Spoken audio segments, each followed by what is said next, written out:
Hi guys! So I've recently been traveling a little bit by myself lately, and I've been asked so many times how I've been doing it.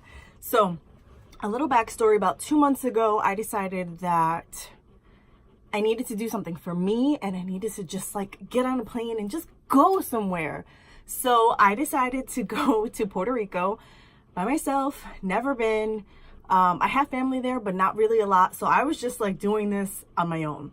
And then a few weeks ago, I decided, I want to treat myself for my birthday. So I decided to go to London again by myself. I don't know anyone there. I was just like, I'm just going to do it. So incredible experiences. They are all over my Instagram, the photos. I will post it. I'll post some photos at the end of this, but I'll put my Instagram link below. I'm laughing because like for me, it's something that's like so normal for me now, like something that's so normal for me to just want to do on my own.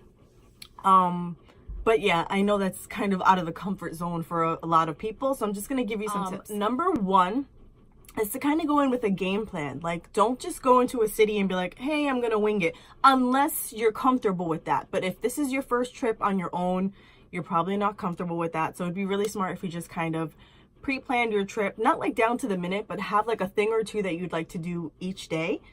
That's definitely my tip number one. So go in with like a game plan. Number two is to figure out your transportation and or how close your hotel is to things you want to do. So in Puerto Rico, thankfully I was able to Uber everywhere. However, my hotel was poor planning on my part because while it was a very nice hotel, I couldn't actually walk anywhere. And that was kind of sucky. However, in London, my hotel was like middle of the road. However, it was safe. I could walk everywhere and the tube was about 3 blocks away. So that was freaking incredible. So the reason that made my experience better was because I didn't feel like I was trapped. In Puerto Rico, I felt trapped. Like I had to get into an Uber, and as safe as I think Uber can be, it still has its risks. So I feel like if you can plan something where you can walk to places or take public transportation somewhere, that's probably better for your first trip. It'll make you more comfortable. So that's definitely what I suggest. Or tip number 3 is when you are eating, either eat at the bar so that you have someone to talk to, the people next to you, or talk to the bartender. Or if you're totally okay with being on your own, bring a book or people watch. Personally, depends on how tired I am. I honestly have no problems eating alone.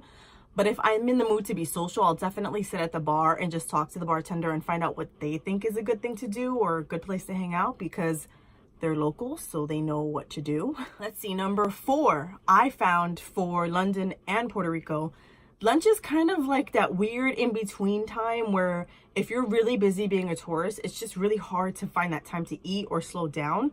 So what I would do is in London, I went to Tesco and I would grab protein bars and shakes and like a sandwich in the morning, and I would throw it in my backpack and have that with me for the day.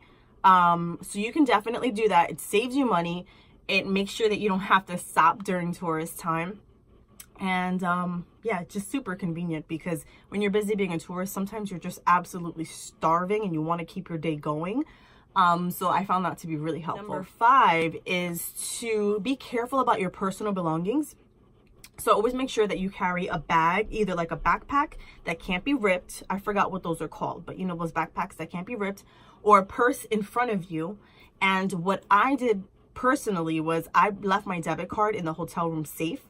I also left my passport in the hotel room safe, and I bought a prepaid debit card through Travelex, and I used that when I was in London.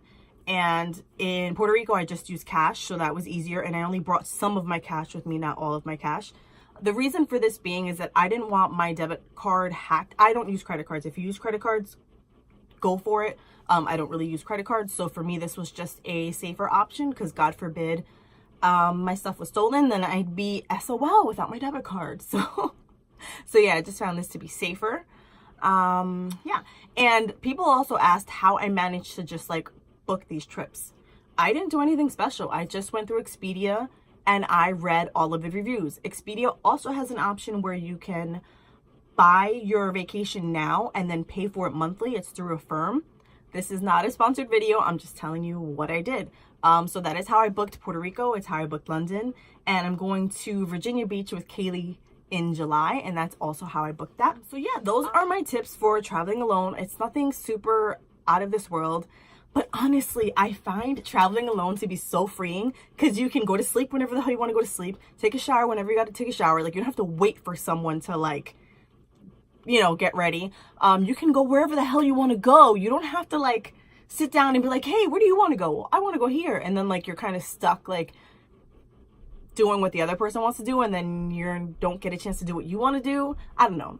This was, like, really freeing for me, and, like, a perfect, I guess, selfish way to, like, treat myself, because I was able to do whatever the hell I wanted, whenever the hell I wanted, and it was a freaking awesome experience. So the photos will follow. If you have any questions, feel free to ask. I will happily answer, you know, more direct questions about Puerto Rico and London. I was just trying to make sure that I made it more of a general video for traveling alone, but if you have questions about those places specifically, just drop me a comment below and I will gladly answer. Thank you so much for watching, guys. Bye.